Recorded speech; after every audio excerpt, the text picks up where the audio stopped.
You are listening to Rouge Radio, a proud member of the Canadian Football Podcast Network.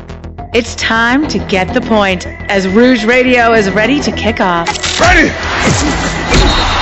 The best football talk with the best in the business. So what is the cost? You have 2 first-round picks this year because the Argos were dumb enough to trade for Drew Willie. A few rookies. We go directly to the on-field product. We welcome to the show the 20th overall pick in this past Sunday's CFL draft, DeAndre Wright of the Alouettes. DeAndre, welcome to the show. Thank you, guys. Thank you for having me. And the occasional Hall of Famer. Please welcome Doug Brown, who is one of the members of the current class of 2016 in the CFL Hall of Fame. Doug, thanks for joining us today. Oh, thank you, guys, for the kind words and for having me on the program. Rouge Radio is on the air. Here's your hosts, Robert Dalton and Tony Allen.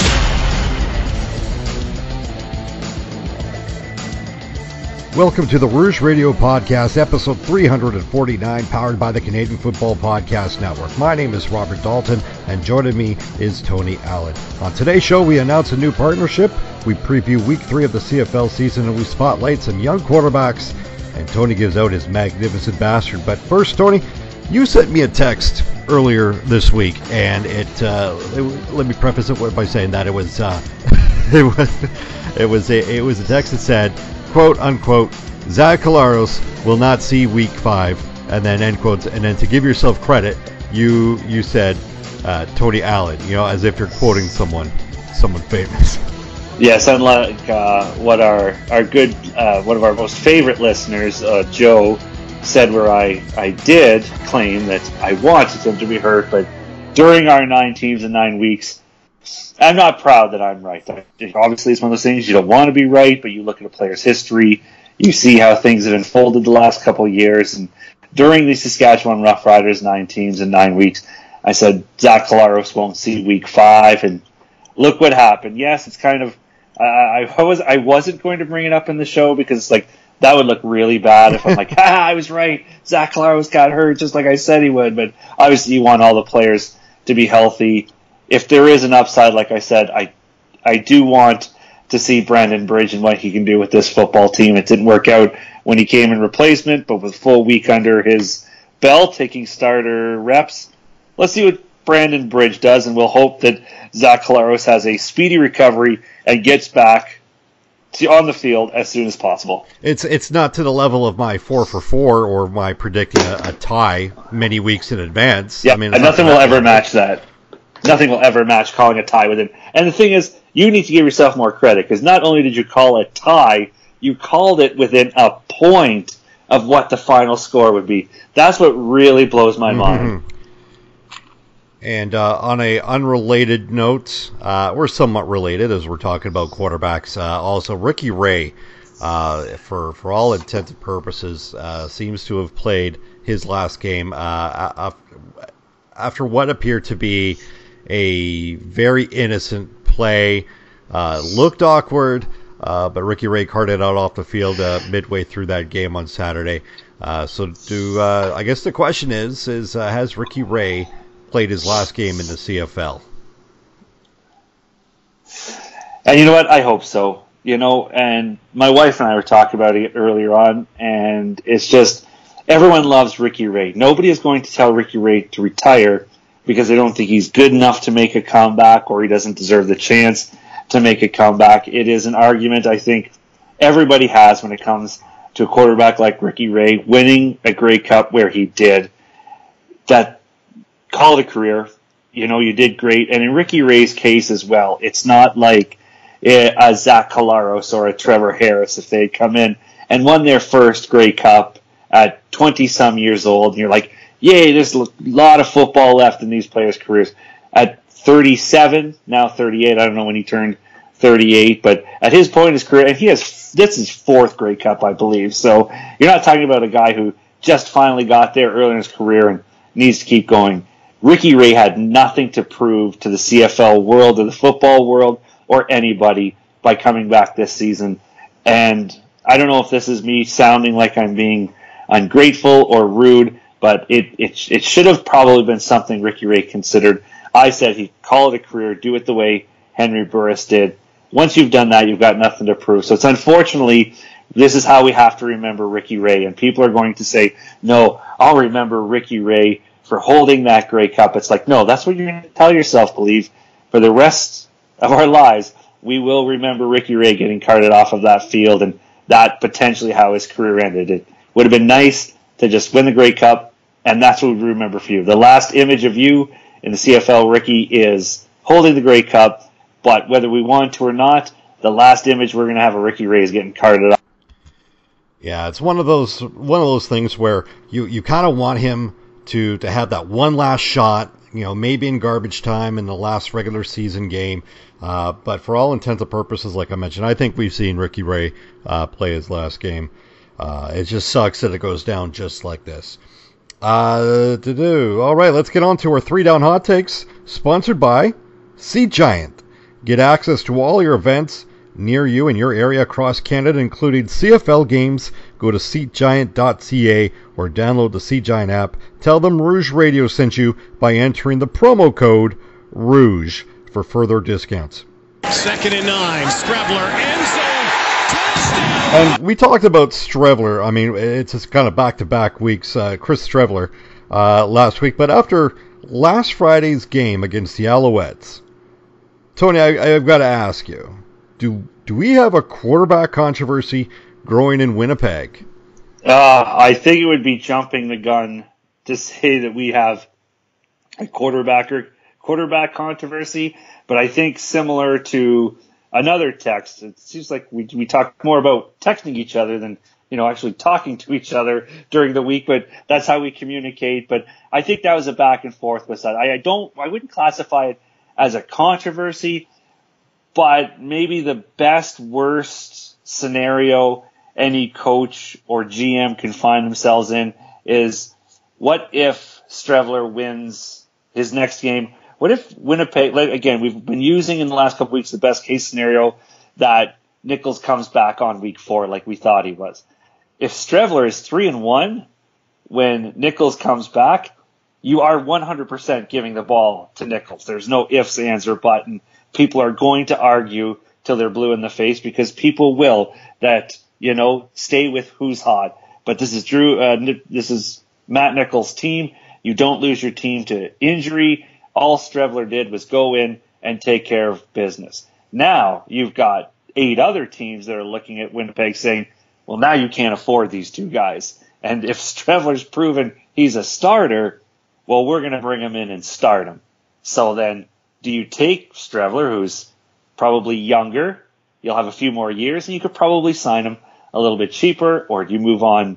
Do you keep Matt Nichols, who what you have, and maybe you can capitalize on a great return before you find out Streveler isn't anything? So I think Winnipeg has the best worst case scenario that coaches dream about, is having 2 starting quarterbacks and having them interchangeable. And if that is the case, if Streveler is actually what we're witnessing, the development of our next young quarterback in the Canadian Football League, then holy crap, Winnipeg just became wicked dangerous, because now you pick your poison now, Streveler or Nichols. I think that we've actually proven that the Chris Streveler belongs in the CFL. I think it's way too early to decide as to whether or not he's going to be a bona fide elite or starting quarterback, but I think he's proven himself that he belongs at the very least in the CFL. The good thing for Winnipeg is that he's on a 2-year rookie contract, right? So if they figure out that they're going to move on from Matt Nichols next year, well, great. So they can make that decision. They don't have to make that decision next year, or at the very least until late last year, right? Or next year. But I think at the very least, and I know that we talked about this on previous shows, but with Streveler doing the way that he is, and if Winnipeg goes 1-3 to complete this 4-game stint without Matt Nichols, is that I think he's performing well enough to where maybe they're not hurting for Matt Nichols to return that quick. They let him to be 100%, and I think that works out well for Winnipeg. I think it's the best, almost the best and worst case scenarios involved, just because if Matt Nichols comes back, well, great, then they've got this guy to fall back on.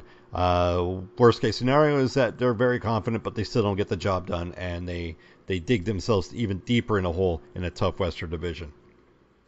as we move on to our second down hot take. From the midfield stripe, Masoli off his back foot, just lays it into Saunders. Jeremiah Masoli has just walked into the I guess the VIP room of elite quarterbacks. Well, I shouldn't go that far, but I guess the question is here, and this was put out on Twitter: has Masoli shut up all his haters? You know what? I don't even know if he had haters. I just think he had non-recognizers, if that's actually a real thing. Maybe I've started a new trend. Non-recognizers, not the haters, because really, how could you hate Jeremiah Masoli? Nobody really knew anything about him. He just plugged away. He put in his time as the backup. And, when they had Zach Collaros and, maybe all you dream of, we don't need to see Masoli. If we're seeing Masoli, then things aren't good for my football club. And then all of a sudden last year happened. He took the same team that Masoli couldn't do anything with and caught our attention. There was a lot of things we questioned. June Jones was there. Maybe they made a trade or maybe they didn't. Something changed. But as long as it wasn't Zach Collaros' fault, there was something that changed. And then they got rid of Zach Collaros, and it turns out Hamilton is still pretty friggin' awesome. And they put up a good game against what early indications are a solid Calgary Stampeders team and a Bo Levi Mitchell that's showing he's lost the weight, gotten faster and stronger in his arm, and put up a good fight against those Calgary Stampeders, and then just went up and dissected Edmonton in every area they were weak at. And it was a great performance by Jeremiah Masoli. I mean, anytime Edmonton thought they were countering, anytime they got a little bit of momentum, Masoli was just effortlessly moving the ball down the field. Like, what an absolute gem of a game he pitched out there. So I don't think that there was haters. I think maybe it just made a lot of people say, wait a minute, maybe we undervalued how good Masoli was. Maybe we didn't quite give them credit. Maybe we even, I don't know, trying to think of a good word. I had it and then I lost it. But, basically it's, did we underestimate maybe how good? Did we under-evaluate how good this Tiger Cats team was, especially under Jeremiah Masoli? I think I think this is kind of like the old saying, what comes first, the chicken or the egg, right? I mean, we had this situation with Matt Nichols a couple of years ago when he comes into the same situation and all of a sudden he just lights it up and pretty much saved Kyle Walters and Mike O'Shea's job. Everything that happened afterwards was bound to happen. I mean, talk with Ken Austin and whatnot. But Jeremiah Masoli has pretty much has vilified June Jones and his offense. But I like this situation is completely almost similar. And there's a lot of people that are still kind of on the fence on Matt Nichols. So I think just by respect to that, I think that probably we should maybe say that he doesn't have haters, but more so on the line that maybe Jeremiah Masoli, maybe he's turned some skeptics around. Maybe now everybody has made that. Maybe he's made people a little bit more optimistic about the Tiger Cats' future, not only this year but next year as well. So we go on to the third down hot take. It's the CFL's new rules. Now they haven't really made a giant change, nothing earth-shattering, but they made some great changes nonetheless. And I think a lot of people will say this on Twitter is that. There's a nice flow to the game. They don't notice that last year's rule changes happened, right? It's like completely gone from their memory. So I guess with the rule changes, and most significantly, we're talking about the removal of the challenge of illegal contact. So I ask you, Tony, yay or nay on the new rules? You know what? I was never one to complain about the rules in the past. Not that I didn't notice them, and I'm not trying to make it sound like I am a better fan because I could sit there and watch it without belly aching. Yes, I did get annoyed a lot watching football games last year and the previous year, and you don't like it.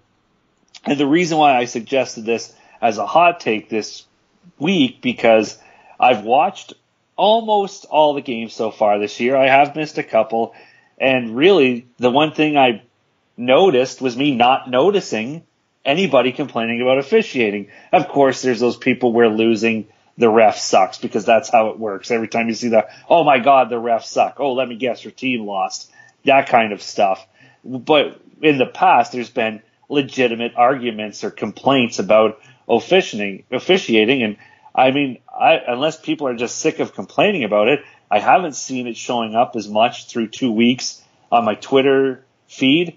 And me, myself, watching football games, have not find myself thinking, oh crap, here's another pointless challenge. I've seen a couple, there's been an odd one or two where I'm like, well, they're fishing there and they're going to lose. But for the most part, I haven't seen it as much as I noticed it as quickly as it came out last year. Yeah, I think like I said earlier, is that anytime that you can, improve the flow to the game, and I'm not talking about hairstyle, anytime you can improve that flow to the game, it's you've done well. And I've said I've loved the illegal contact rule.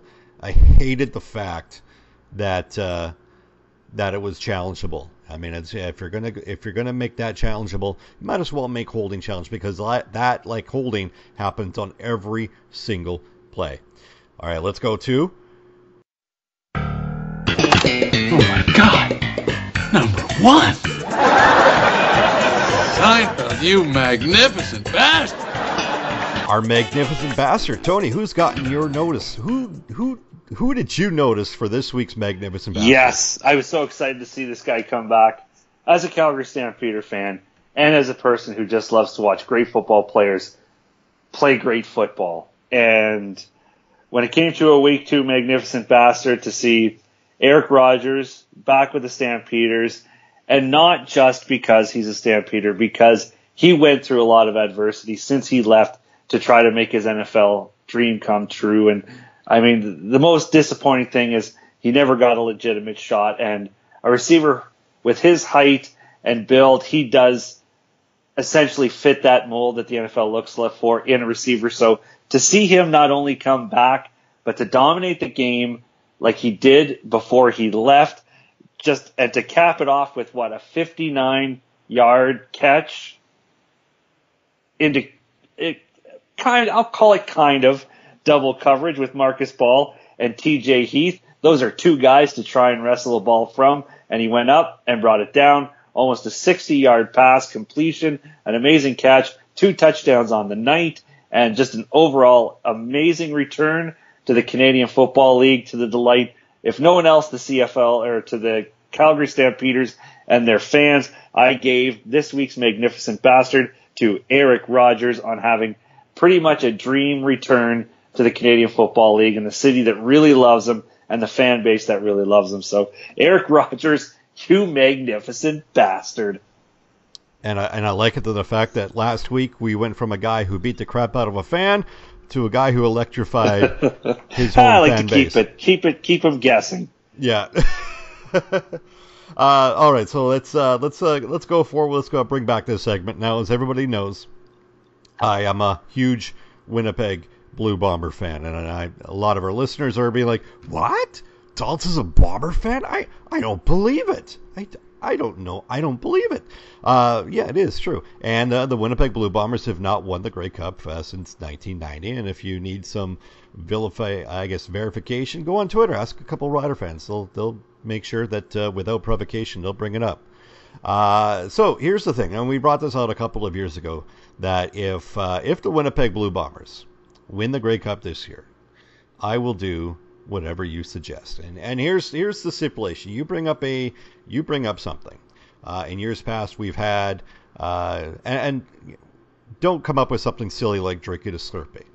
We had that. That was just silly. Don't be stupid. We've had in previous suggestions a tattoo of the Bombers logo on my rear end.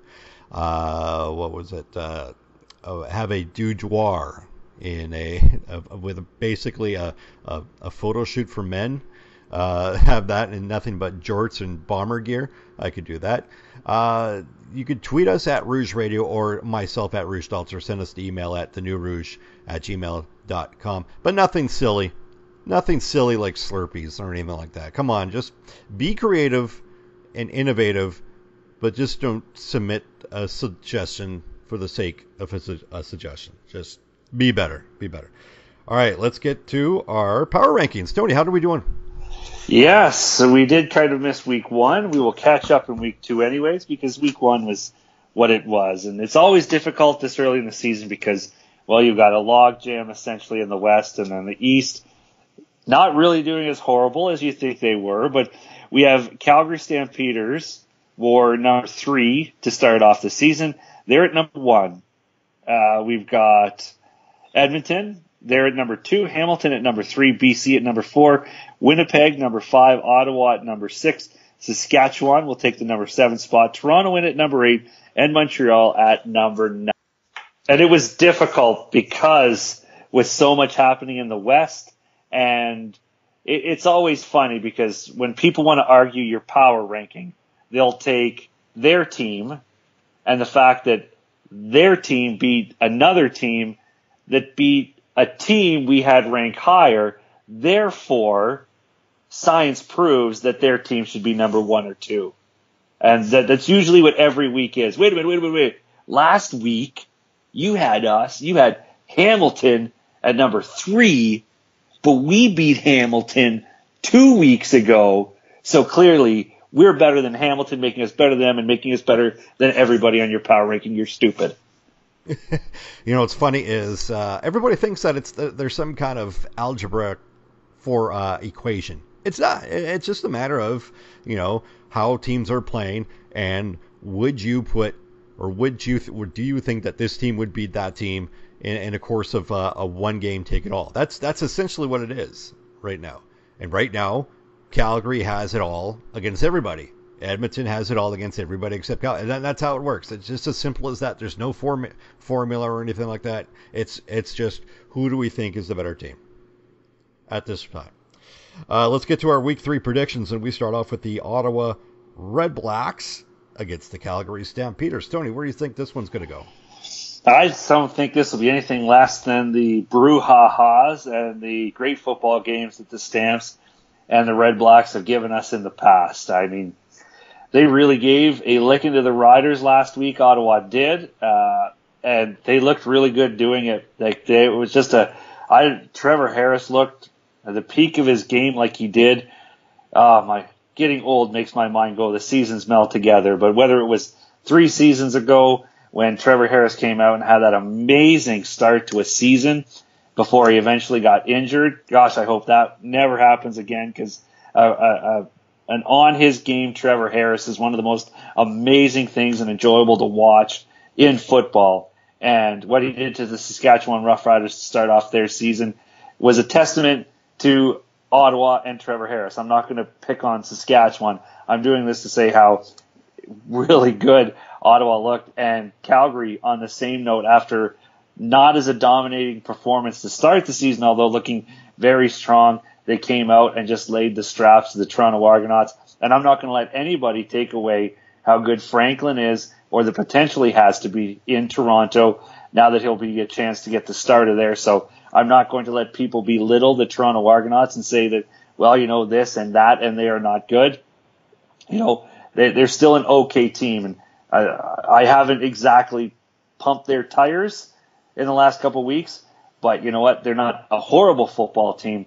And Calgary Stampeders are looking good. So Eric Rogers, I think, has really given Bo Levi Mitchell just one of the greatest tools he can have to keep that offense clicking. And then not to mention you still have a very solid defense there in Calgary. We'll see what Ottawa can do with a big competition. It is in Calgary, so I think that is a big momentum swing into Calgary's favor. They love to play at home. They're almost unbeatable at McMahon Stadium. So in a very entertaining football game, I will take the Stampeders to win 38. Well, I'm not going to pick a tie this time, but I think it's going to be a very close game. I think for many years past, I've been waiting for the Stampeder team, the one that we saw last week, to just show up, right? I mean, for years past, we've been seeing the team, this Calgary offense, not play the full 60 minutes. They take a quarter off. And then last year it was your defense that just pulled everything together. This time it was a complete team domination. Now it was against Toronto amid those kind of circumstances in regards to Ricky Ray. But, the results speak for themselves. And so I think Ottawa provides them with better opposition that they faced defensively, again, compared to Toronto and, of course, with Hamilton. But I think offensively, I think Calgary is able to snuff any kind of momentum that they may have. I don't like the matchup there, Calgary's defense versus Ottawa's offense. And even if they can get a couple of touchdowns there, it's nothing more than that. And I really like the matchup between Noel Thorpe's defense against Bo Levi Mitchell and the new and improved Stamps offense. And at the end of the day, I just think that this Calgary team is just too good for this Red Blacks team, no matter how good that they think they are. But it's going to be rather close. I think it's going to be to the tune of 30-20. As we move on to Game 2 of week number 3, the Hamilton Tiger Cats, their home opener as they host the Winnipeg Blue Bombers. This one I'll just make short just because I rambled enough about the Winnipeg Blue Bombers, especially in regards to Chris Streveler. But I'll make this short and sweet, is that I really love the receiving group. And it's like in years past, everybody's saying, well, who's the best receiving corps? Is it Calgary's? Is it Edmonton's? Is it Saskatchewan's? Is it BC's? I mean, they have that. And then, lo and behold, here comes Hamilton's receiving corps. Jalen Saunders, Brandon Banks, Terrence Tolliver, Luke Tasker, Mike Jones. All those have provided Jeremiah Masoli with the options to spread the ball, and it's making good use of that June Jones offense. I like what Winnipeg brings to the table, and I think these teams are more equal than a lot of people will give them credit for. And I think this is going to be a defensive showdown, and to me, I think this boils down to which defense is going to make the biggest plays or the bigger plays for this. And I think this is going to be something that usually when it comes to this close, when it's a toss-up, you usually give it to the home side. So I think Hamilton will take this one 25-23. Tony? The only reason I'm taking the Hamilton Tiger Cats is... Actually, no, I shouldn't say that. The two specific reasons is Hamilton went into Edmonton and played a dominating game of football against a team, with injuries or not, is one of the best ones in the Canadian Football League. And to do that to the Eskimos at home was nothing short of amazing. And to be able to watch it was fantastic. If Edmonton tried to grab any momentum whatsoever, Masoli was just able to crush them, just crush any dreams, any hope.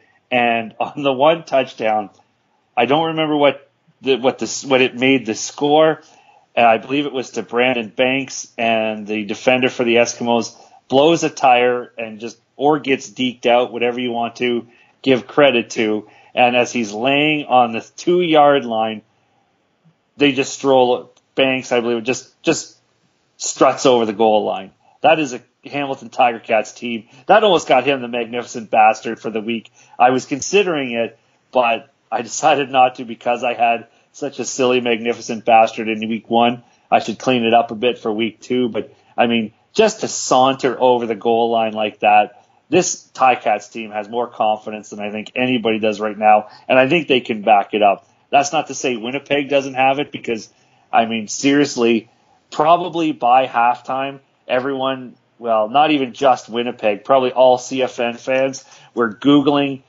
cities, towns, villages in Manitoba to see how we could turn Streveler into something.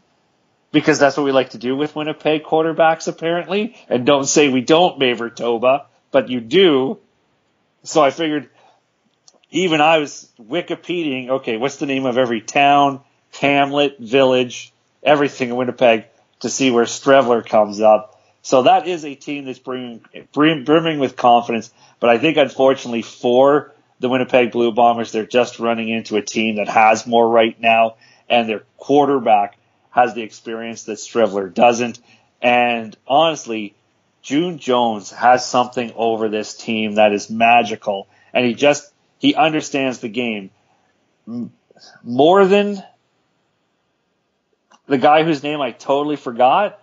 But, not important, who the hell is the coach in Winnipeg? That's the guy. How could I? Anyways, not saying that Mike O'Shea isn't one of the smartest guys, but right now, if I'm going to bring this down to coaches, right now, June Jones has this team understanding football, playing football, that just makes them a very difficult team to beat. We've seen it ever since he came in for Kent Austin. So I like Hamilton just because I think that's a team that maybe is even just too stupid to know it can't be beaten right now. So it just goes out and plays great football game week after week. So 28-17 Tiger Cats. You know what? I went on Google and I found Streveler Sisters Falls in Manitoba. It's Seven Sisters Falls, so maybe we can call it Streveler Sisters. I love it. Streveler. I'm going to write this down. Streveler Sisters. Yeah. Strevelers Sisters. What else is it? Is that the whole name? Streveler Sisters Falls. Okay. That's a hashtag. Yeah. If the Bombers take to giving the Ticats a licking early, I am going to try to be the first one to hashtag Streveler Sister Falls. Let me see. There's also other options. There's Steinbach, I guess. Streveler's back. No, Streveler back is trying too hard. No. There's other options. I wouldn't. It's a work in progress. All right. As we move on to the third game of the week, the BC Lions against the Edmonton Eskimos. So where do you see this one going here, Tony? Well, as much as we kind of praise Jonathan Jennings for having the game that we'd hope he would, and kind of saying, oh, there's the guy that has promise. It was against Montreal, and I know that's a pretty crappy cop-out because I hate that stuff. But let's go. They did. Well, what wasn't last week? Everybody said, well, let's pump the brakes on Chris Streveler, right? Because it was Montreal, right? Yeah. So, I mean, Jonathan Jennings has all this prep, and everybody says he's the future. I mean, theoretically, shouldn't have Jonathan Jennings have thrown up 50 against the Montreal Alouettes? I mean, you would think so, but. Well, sorry to cut you off there, Tony. You can finish your little prediction. Yeah, and I mean, and Winnipeg always looked good against Montreal. BC didn't always look good against Montreal. The numbers eventually came, but the missed opportunities in BC, it was pretty bad. Like BC could have done much better, and I think Edmonton's going to be pissed, man. They looked like fools out there. Like they couldn't tackle, and they couldn't, even when they made plays, I found they were going to the same plays. They're getting desperate. I make fun of the Eskimos all the time for that deep ball, and seriously, the fifth time they tried it and it got picked off, of course it's going to get picked off. You tried it 4 other times and it only worked twice. The third time it got knocked down, the fourth time it got knocked down, the fifth time it got picked. What the hell did you think you were doing? If Jason Moss could open up the playbook a little bit and figure something other than just bombing it all the way downfield and hoping for the best, which didn't seem to come last week, I still think it's going to be an Edmonton team that is so mad and too good to take it on the chin 2 weeks in a row, especially at Commonwealth Stadium. So I'm taking Edmonton 28-10 over the Lions because I did not see enough against Montreal to think that they're going to go into the provincial capital and do anything to the Eskimos that'll hurt them. You know that our listener, you're just predicting Edmonton just so that you can remain in the positive side of it after pretty much spending the most of this show kind of. I am up down. +1. Yeah. Mike Riley is the second best quarterback in Alberta. That's got to get me docked. Who's the best? Kevin Glenn? Ouch. I don't even know who that's a burn on. Just take your pick. Who wants to be burned by that?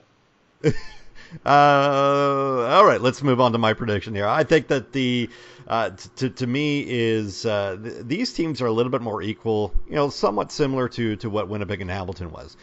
These teams both have defensive breakdowns. These teams both have highly potent offense, very questionable offensive line, although Edmonton improved theirs with the addition of Travis Bond.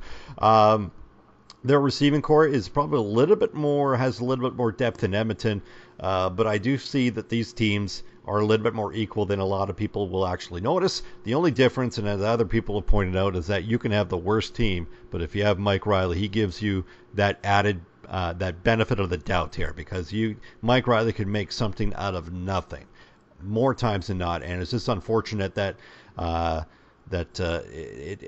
shouldn't say unfortunate. It's just that you just want to see someone like Mike Riley succeed as much. I think they went to the well way too many times in regard to those long bombs. Sure, it worked, but man, it just didn't work as much. So I think that BC's defensive secondary is right for the picking for that kind of playbook, and I think Edmonton pulls this one out. I'm going to say 35-28. As we move on to the final game of the year, our final game of the week, the Saskatchewan Roughriders host Montreal in what has been known as Humboldt Strong game, as every team in the CFL will be wearing their Humboldt Strong decal on their helmets. To this one, it's just kind of, I think just going on and on about this is kind of almost irrelevant. You're talking about a team that defensively had just given up 56 points to a rookie quarterback against a team that has 2 offensive touchdowns in the first 2 weeks. Saskatchewan has a very porous offensive line, very, very good offense, in my opinion. Brandon Bridge has shown that he belongs, and with the receiving core that is rivaling the best in the league.